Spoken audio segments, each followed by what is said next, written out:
a triple-double from LeBron tonight. What did you see in his return? He's incredible. I guess the time off served him well. We didn't want to play him 39 minutes. And, obviously the overtime impacted that. But, just played a great basketball game. His defensive competitive spirit and IQ, is everything to us. And, the way he scores the basketball in all ways and the way he sets up teammates, it's just, it's rare. And he was special tonight. Just a great performance. Defensively down the stretch, Anthony said it was as simple as you guys actually played defense. Were there any other adjustments you made that you felt were working for you? We didn't make a whole lot of defensive adjustments. We just cleaned up some things that we weren't doing well early. And, I think one of the biggest problems we were having is we had some bad offensive possessions that, they got out on a break, and then every time we had a miscue offensively, they hit a three on the other end. And, those turnovers for touchdowns will kill you. But we're a bullseye team. We get everybody's best punch. We're the Lakers. We got star power, all that stuff. And sometimes teams are going to come in and make all their shots in the first quarter and give us their best punch. The Knicks played great to start. Give them credit. But when that happens, we have the mindset that okay, the first quarter was the first quarter. We got to lock down, and each quarter after that has to get better. Second's got to be better than the first. Third's got to be better than the second. Fourth has to be better than the third. And, for the most part, the defense was much better the final three quarters. Frank, how much of your decision-making for your lineup to start overtime was impacted by the way the fourth quarter changed when Russ came in around the 5.5 minute mark? Yeah, I mean, that stretch was part of it. I think, obviously Russ was having a tough night, on both sides of the ball. And Bron was really going. So, I knew the ball was going to be in Bron's hands. And I felt like we were going to get more, from a defensive perspective and off-ball action with Talon. So, you just make tough decisions in the spirit of doing whatever the team needs to win a game. Frank, along those lines, a decision like that was the right decision to win tonight. But in your mind, when you think about Russ kind of long-term, and obviously he's going to need to impact the game defensively and off the ball for you guys to be the team that you want to be, how do you kind of balance letting him play through some of this stuff versus this is not the time for that? Well, there's nothing wrong with any player if someone's not playing well enough and they don't get to finish the game or they don't get to close the game out. There's nothing wrong with giving somebody else that you have you feel is going to give you a better chance, giving them that opportunity. And, hopefully the response is that player plays better. That's the hope. Were you surprised by the way your guys started, just coming off the loss the other night? No. Honestly, Bron coming back. I mean, you remember he came back last year, with his ankle, and we were just out of sync. We lost to Sacramento, and Bron just he impacts both sides of the ball in so many ways that there's a little bit of an element of getting back used to playing with him. And I felt like, with him playing and not really knowing if he was going to play till the last minute, that we might be off to a slow start.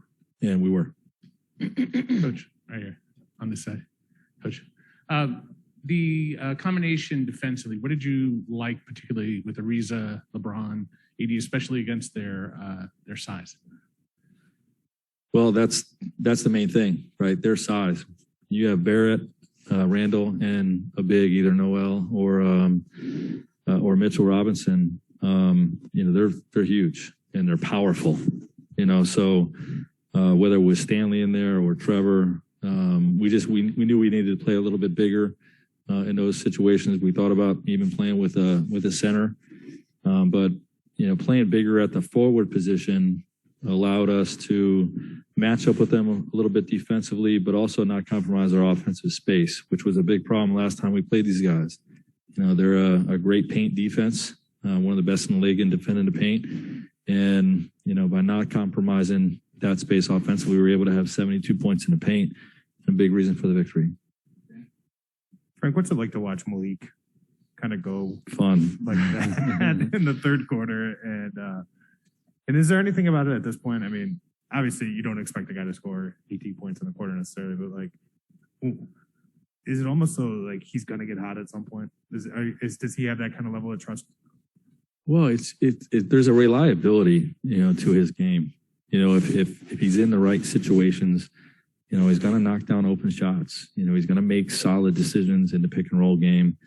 When he's driving the paint, there's always a chance for a spectacular finish. And, he's been one of our most reliable offensive players.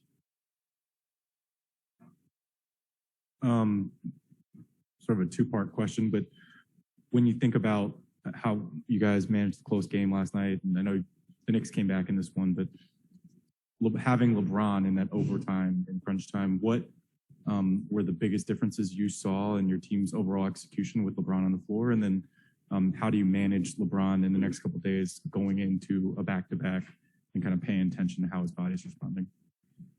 Yeah, I mean, I think the biggest thing, obviously, the computer, his ability to process and read offensively is something that's always missed. But we scored the ball. I think we scored a final 5 possessions against the Clippers. We really executed well down the stretch. Russ, Malik, AD, but we didn't get enough stops. And I think the biggest thing that we missed with Bron down the stretch in close games is, that middle linebacker voice.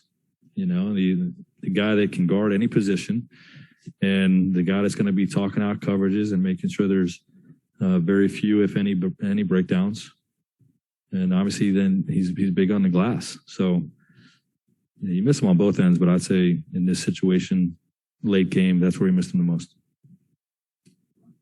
Frank, you shifted the starting lineup going with Stanley and Malik at like that 2-3 or 2, whatever you consider Stanley. And Avery had started his last 40 games that he had played in. What went into that decision, and what did you like about that, and what do you like about Avery with that bench group? Matchups. It's the simplest way. We're playing against Trae Young or Steph or Dame. Avery starts tonight. These guys are really big at the 3, 4, 5, so it was about Stanley.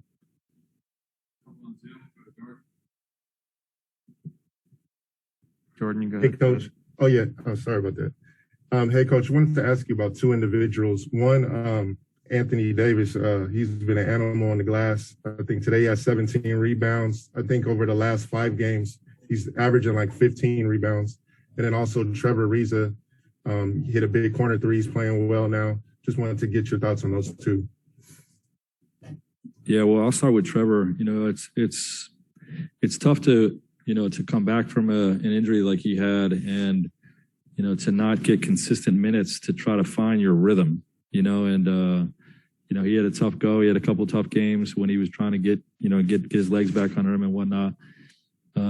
While Stanley was playing well, so he fell out of the rotation for a couple games, but he's kept a good attitude and has stayed ready. And he's done this for a long time. He knows what it takes to get it done on the defensive side of the ball and to be a catch and shoot shooter. So he was terrific tonight, and I love the way Anthony's rebounding the basketball.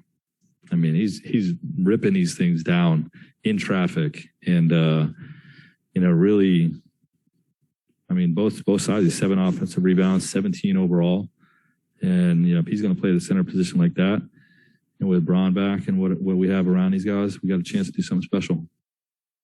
Last question, we'll go to Andy. Hey, Frank. Talking about Trevor, he played a lot of minutes tonight and a lot of long stretches of minutes, and that was the same case in the fourth quarter against the Clippers. Beyond liking what you're seeing from him, is there any consideration of just not wanting him to sit because the ankle might stiffen up or anything like that? Yeah, I haven't really given that consideration. From what I am being told, that the ankle's not an issue.